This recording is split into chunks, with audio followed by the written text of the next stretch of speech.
त्यावेळी मी मला जेव्हा फोन आला की अरे तुम्हाला सिस्टर लता दीदींची ड्युटी करायला जायचंय, मला असं म्हणजे मला वाटलं की नाही हे काहीतरी असं फोन उगीच आला असेल. त्यानंतर मग मी परत विचारलं खरंच दीदींच्या घरी जायचंय? तो बोलले हो सिस्टर तुमची ड्युटी तिकडे लागली.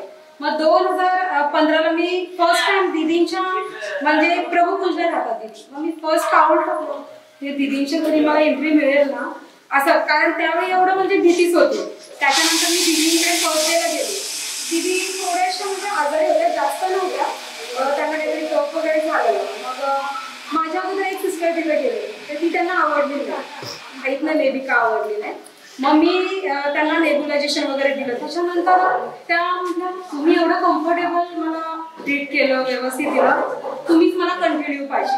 मग मी त्यावेळी नाईट ड्युटी करत होते तिथे, डेला कोणी नव्हतं तिथे. कारण पण दिदी असं आवड वगैरे केलं इव्हन त्यांच्याकडे आपले भारताचे पंतप्रधान मोदी, अमित शहा हे आले तेव्हा सुद्धा मी त्यांच्यासोबतच होतो. म्हणजे त्यांच्यासोबत मला एवढी लोक बघायला भेटली आणि त्याच्यासोबत म्हणजे मला वेळ थोडा भेटला, त्यासाठी मी खरंच भाग्यवान समजते.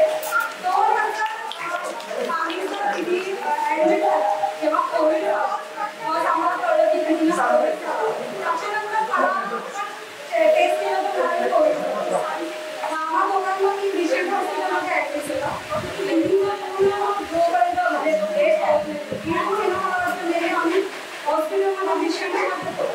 त्याच्यानंतर कधी 22 फेब्रुवारी 6 फेब्रुवारीला ते आम्ही माझ्या समोरच होतो.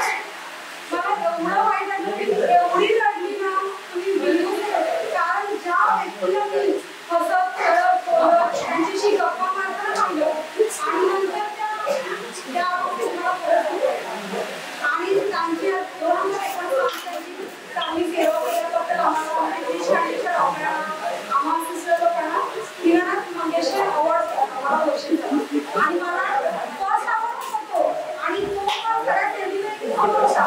नाना पाटेकर होते, देश नव्हता, मी बिलकुल नाही करू शकत. नाना स्वतः हा बहुत बोलू शकतो असे छान मी म्हणजे दिलं नव्हतं, पण तरी ते मला प्रोत्साहन देत होते. परत त्यांची नाव मंगेशकर त्याचं मला तर एकदम मुलगी झालं की नाही सर बोलू शकते तो. मी म्हणजे लाईफमध्ये फर्स्ट टाइम होती कधी एवढ्या लोकांच्या समोर मग ते मला नाही बोलू शकत. मग त्यावेळी थोडं भाषण दिलं टीव्ही ते भाषण माझं त्यांच्या लॅपटॉपवर घरी बघ, कारण त्यावेळी ते बोलू शकत नव्हतं. मी घरी आल्यावर एवढं मी फार नशिबाला समजते की ह्या क्षेत्रामध्ये आम्ही मला